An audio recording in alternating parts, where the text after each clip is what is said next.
தமிழக மகளிர் காங்கிரஸ் தலைவர் பொறுப்பிலிருந்து நீக்கப்பட்ட சட்டமன்ற உறுப்பினர் விஜயதரணி அக்கட்சியின் துணைத் தலைவர் ராகுல் காந்தியை டெல்லியில் சந்தித்து பேசினார். சந்திப்பின் பின்னணி விவரம் குறித்து விஜயதரணி அவர்களிடம் கேட்கலாம். வணக்கம் மேம்.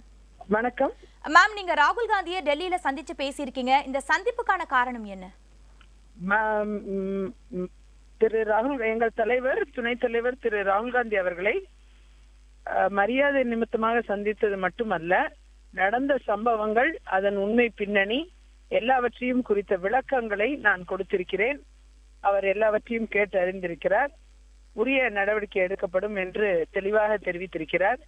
அந்த விதத்தில் எங்கள் தலைவர் அன்னை சோனியா காந்தி அவர்களையும் சந்திப்பதற்கு அவர்கள் நேரம் ஒதுக்கப்படும் என்றும் கூறியிருக்கிறார்கள்.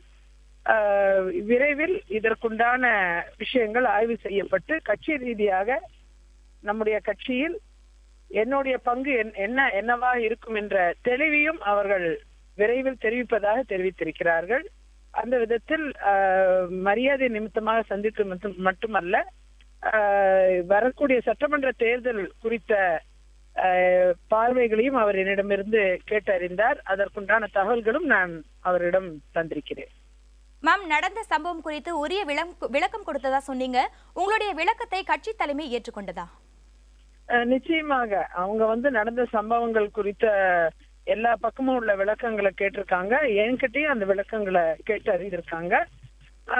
அதை குறித்து அவர் ஆய்வு செய்யப்படும் சொல்லியிருக்காரு. வரக்கூடிய சட்டமன்ற தேர்தல் குறித்த விஷயங்களையும் குறிப்பாக கேட்டறிந்தார். ஆகையால் இந்த சந்திப்பு என்பது குறிப்பா எங்கள் துணைத் தலைவர் அவரை ஒரு மரியாதை நிமித்தமாக சந்திக்க வேண்டும். அது மட்டுமல்ல, இந்த விளக்கங்களை தர வேண்டும் என்று நான் தெளிவாக தெரிவித்திருந்தேன். அவர் நேரம் கொடுத்த அடிப்படையில் இது எல்லாமே விளக்கமா நான் சொல்லியிருக்கேன்.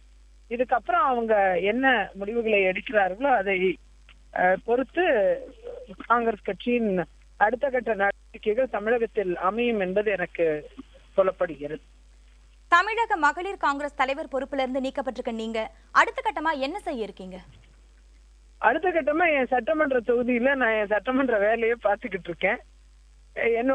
இப்போ நான் என் தொகுதியில தான் இப்ப இருக்கேன் தற்சமயம். நேற்று டெல்லியில் தலைவர் ராகுல் காந்தி அவர்களை சந்தித்து இன்றைக்கு என்னோட தொகுதி பணிகளுக்காக நான் தொகுதியில என்னோட வேலைகளை தொடர்ந்து செஞ்சுக்கிட்டு இருக்கேன். இப்ப சட்டமன்ற தேர்தல் நெருக்கத்தில் வந்து கொண்டு இருப்பதால் இன்னும் மேற்கொள்ள இங்க என்னோட தொகுதியில இப்ப எல்லா சாலைகள்லாம் படிப்படியா ஒவ்வொரு இடமா செய்து போடுவதற்கான ஏற்பாடுகள் செய்யப்பட்டு இந்த சாலைகள்லாம் இப்ப எல்லா ஒர்க்கும் நடந்துகிட்டு இருக்கு. எல்லா இடங்களும் ஒவ்வொரு இடமா பர்சனலா நான் போய் பார்த்துக்கிட்டு இருக்கேன்.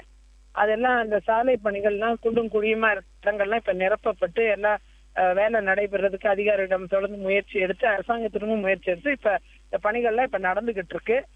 போல பிரிட்ஜஸ் சிலது வேலை முடிஞ்சாலும் சைட்ல ரெயிலிங்ஸ் எல்லாம் போட முடிக்காம இருக்காங்க. அதெல்லாம் முடிக்க சொல்லி அதையும் பார்வையிட்டு கோரிக்கை வச்சிருக்கேன்.